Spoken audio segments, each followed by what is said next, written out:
So while we're transitioning over to the other slides, I would like to make sure that within your folders you recognize that there are some research resources. There's an information sheet about that, and also some research funding opportunities. So again, the cohorts that Dr. Johnson mentioned, the RAP cohort, the Wisconsin Alzheimer's Disease Research Center, we have lots of participants, over 2,300 participants. We have spinal fluid, MRI imaging, cognitive data, questionnaires, sleep information, a lot of information that may be of benefit to some of your work. So think about that as you think about your future projects and next steps for your work. So just want to give a little plug there in that few minutes. So I'm Cynthia Carlsson. I guess I have to time myself too here. So I'm Cynthia Carlsson. I'm a geriatrician trained at the University of Michigan. So I didn't actually mind Dr. Langa's slide colors yesterday, the maize and blue, but I've been a Badger here since 1995 when I came here for internal medicine residency and fellowships in geriatrics.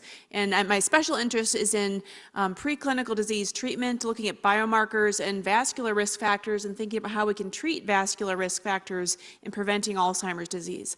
I also run with Dr. Gleason and with Dr. Kind a memory clinic at the VA hospital, so I've seen lots of patients over these last 10, 15 years. So also kind of thinking about how we translate clinical trials work into clinical practice is an interest as well. So again, as we talk about emerging treatments and prevention strategies for Alzheimer's disease, again, first of all, really no pharmaceutical disclosures. I am the site PI for the A4 study, which is jointly supported by NIH and Lilly. So again, we'll start by just trying to talk about and bring together some of these talks we've heard over the last few days, thinking about the clinical and pathologic, how you integrate those things when you talk about Alzheimer's disease therapeutics, and then talk about where we are with therapeutics currently, which is basically one slide because we're not very far, and then talk some about emerging therapies and directions that where we'll be heading.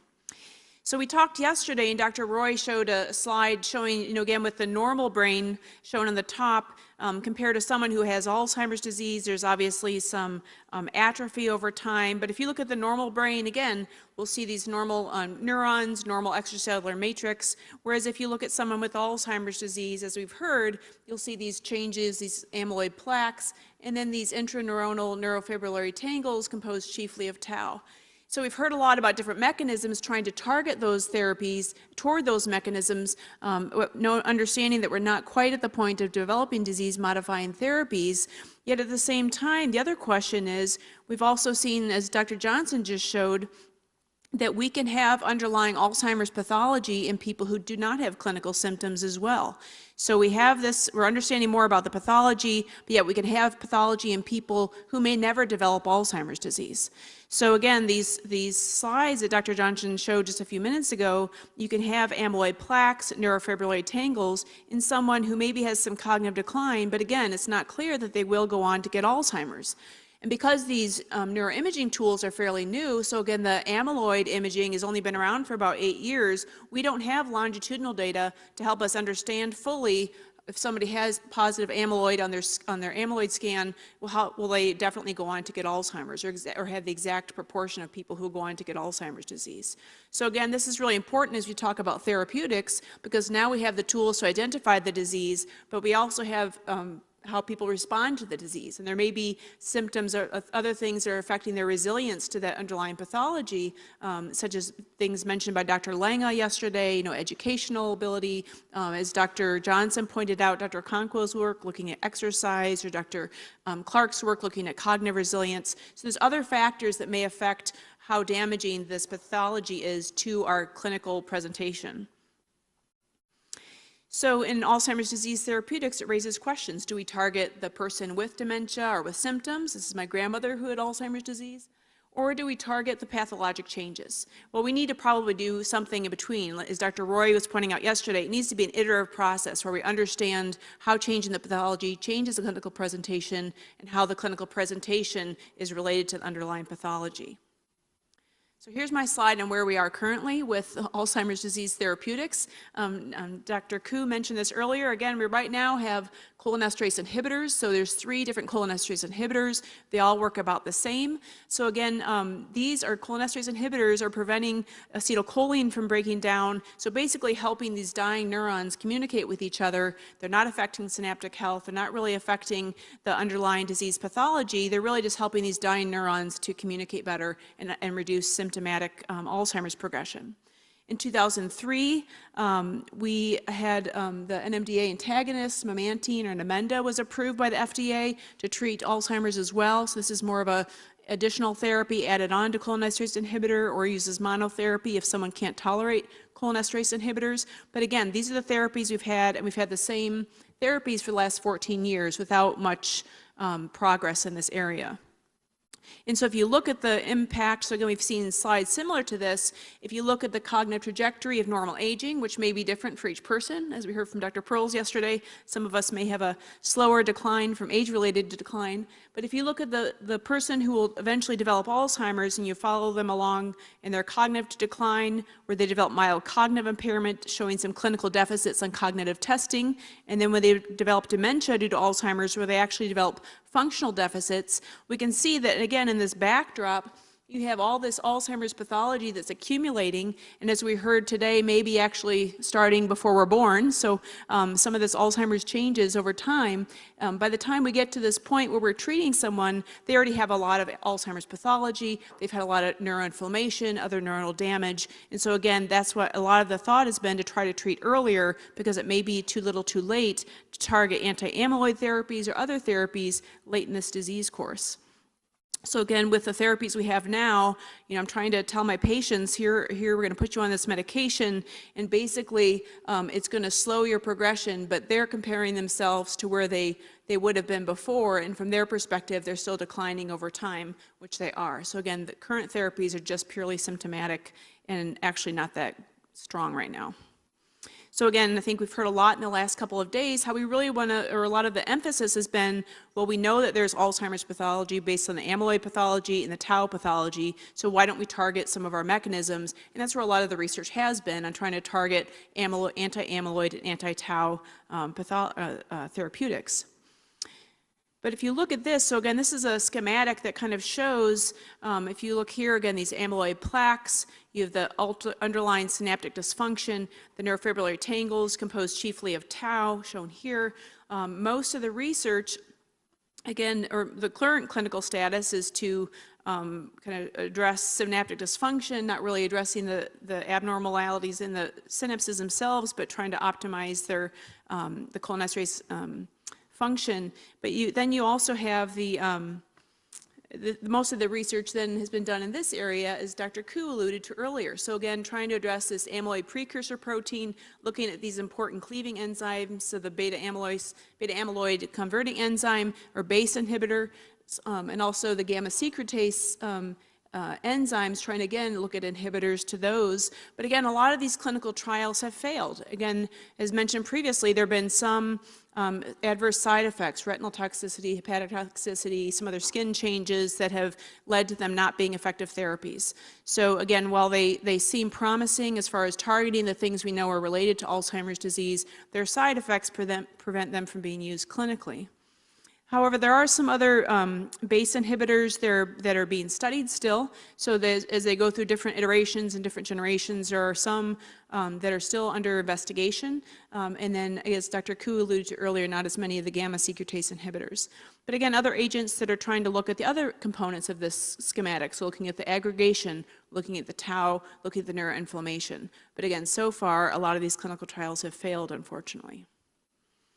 So one therapy and one area of therapeutics that has received a lot of attention in the press is anti-amyloid antibodies, the use of these antibodies in trying to, again, clear the brain of amyloid.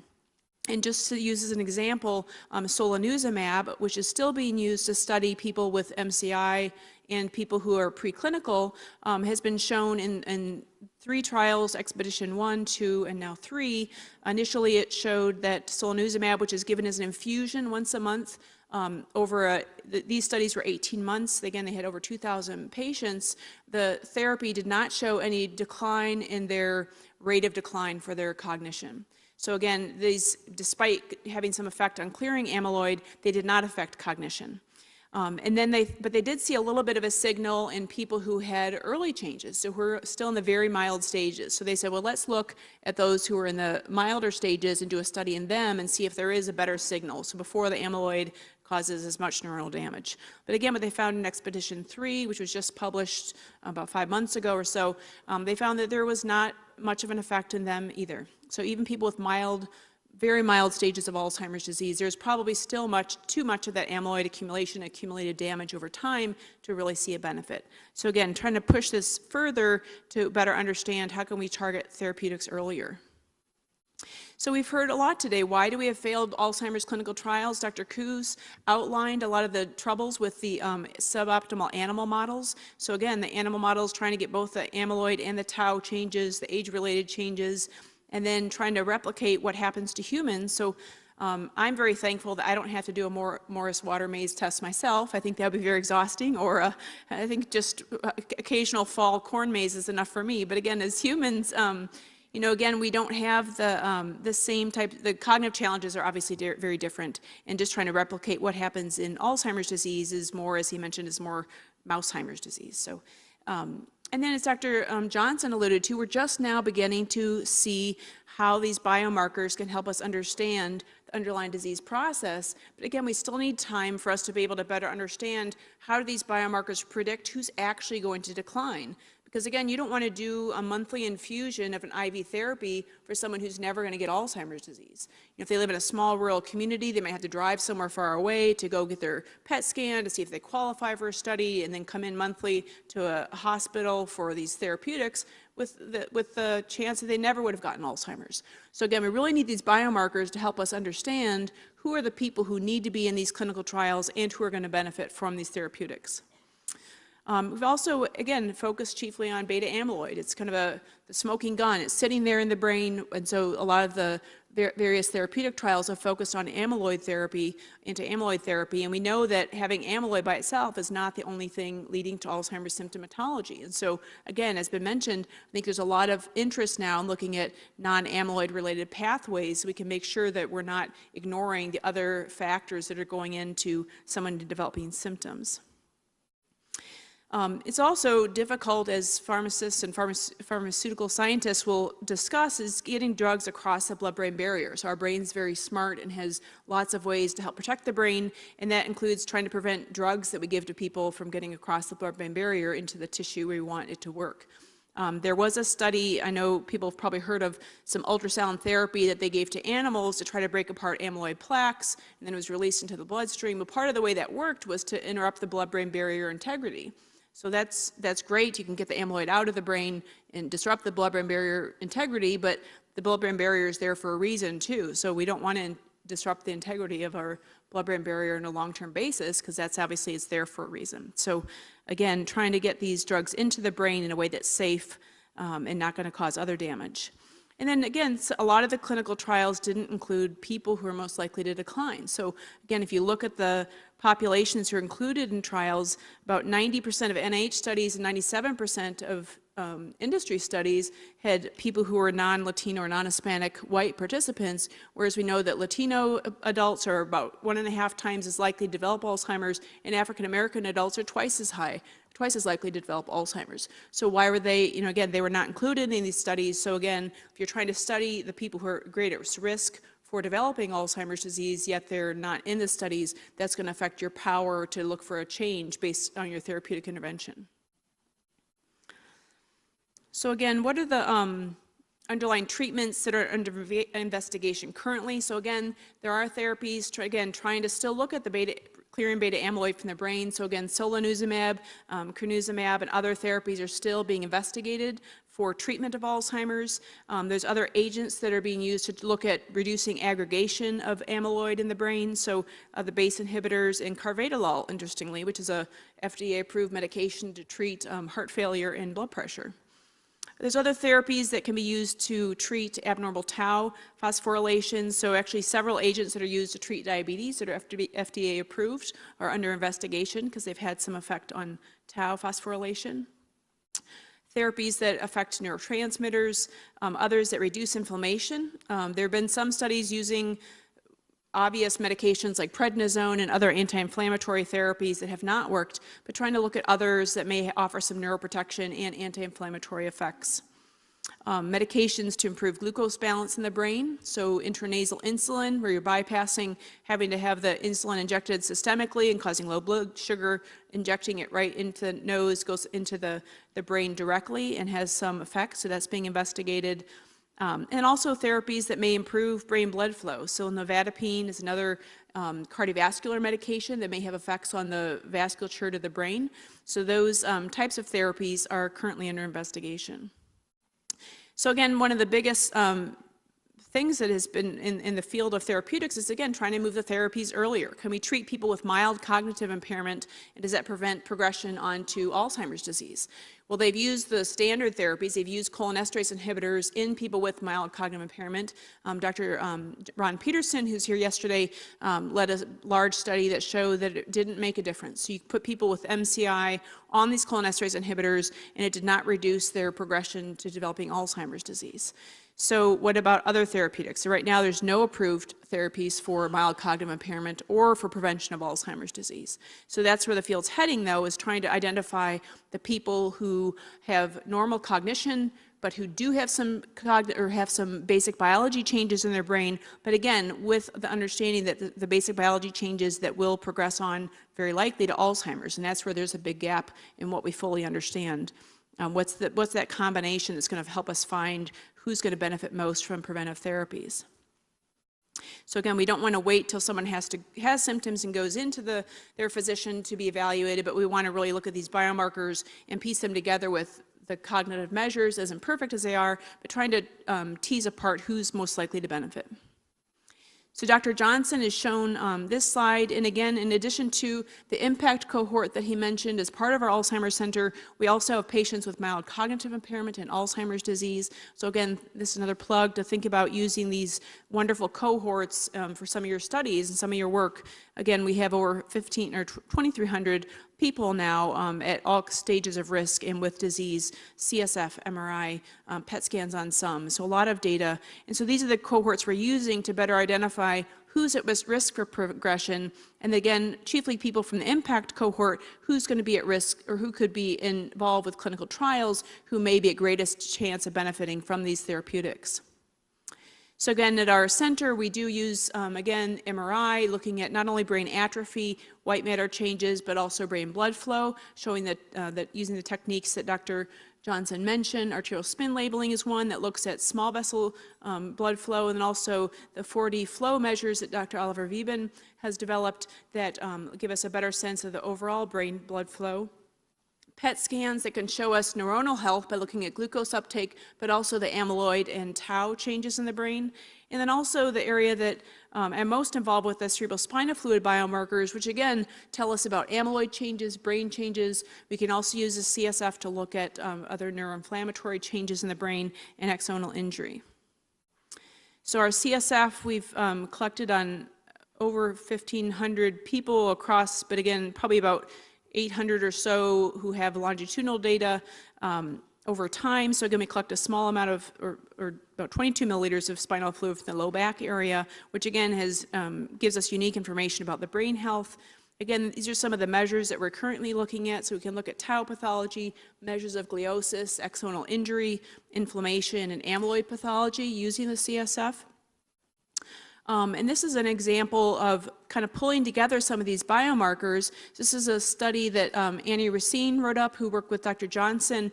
And what she did was pull together the CSF biomarkers, some neuroimaging MRI scan data, and looked at different kind of how they clumped together in people, whether they were likely to progress on to develop cognitive decline.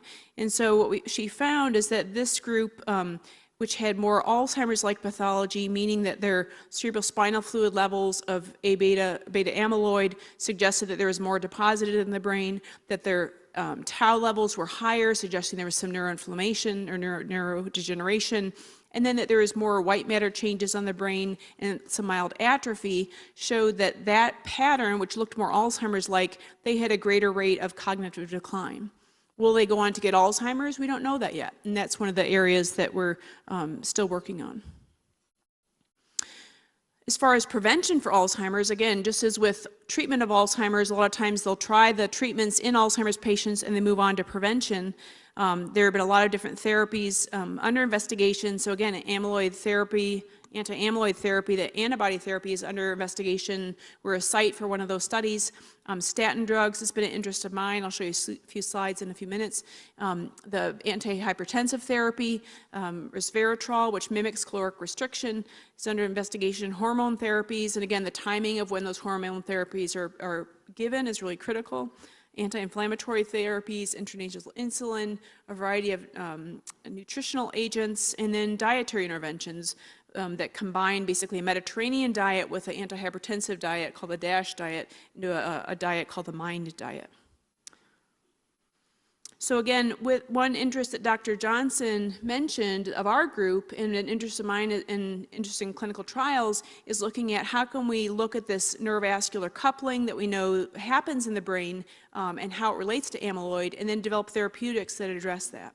So again, if we look at the brain up close, we know that there, as the arteries feed into the brain, that you have the neurons that as they become active, stimulate local vasodilation, and that's retrograde changes so that there's increased blood flow that's triggered upstream. So again, you have the neuronal local activation, increased blood flow, which we can detect on things such as arterial spin labeling MRI, and then it also triggers larger vessel dilation, which we can see on the 4D flow imaging done here.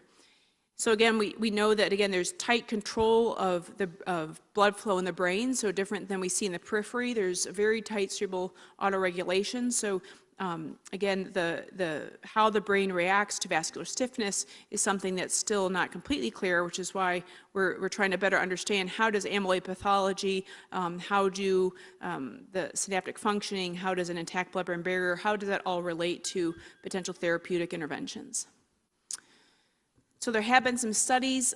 This one published by the group in San Francisco a while ago showed that blood flow is reduced regionally in people with Alzheimer's disease. So whether there's neuronal damage there that's triggering decreased blood flow to that area, or whether there's decreased blood flow that's triggering the neuronal damage, that's something that we're not clear about yet. But probably warrants, as Dr. Galvin mentioned yesterday, that there is that cyclical relationship between A-beta and neurovascular changes. So again, can we look at that and try to treat the vascular component to see if we can optimize A-beta clearance? This is a slide that Dr. Johnson showed, again, just emphasizing that we can see that mean blood flow is lower in people who have Alzheimer's disease compared to people without disease. So this is the 4D flow technique that he showed earlier, showing that people with Alzheimer's have lower blood flow in various regions of their brain compared to those who have less disease, who are middle-aged control cohorts. So again, these are cross-sectional, but we are following these people longitudinally to see how whether it's the amyloid changes that occur first or the vascular changes that occur first. But there has been some data supporting that treating vascular risk factors, which is really the big question we're looking at, that treating vascular risk factors may actually help reduce risk for Alzheimer's disease. So this is a study led by Mia Kivipelto, the Finnish geriatric study to prevent cognitive impairment, a 2-year study of over 1,000 older adults, and they did a multi-domain intervention, exercise, diet, cognitive training, and vascular risk monitoring and treatment, and they found that there was an improved cognitive performance with this kind of multi-stepped approach. So again, there is some evidence that using these vascular risk factors or addressing vascular risk factors, diet, exercise, kind of as a whole, may have some benefit in people who are at risk for Alzheimer's. In some of my studies, I've focused more on looking at specific drug interventions to see if they can help affect some of the Alzheimer's pathology that we know is related.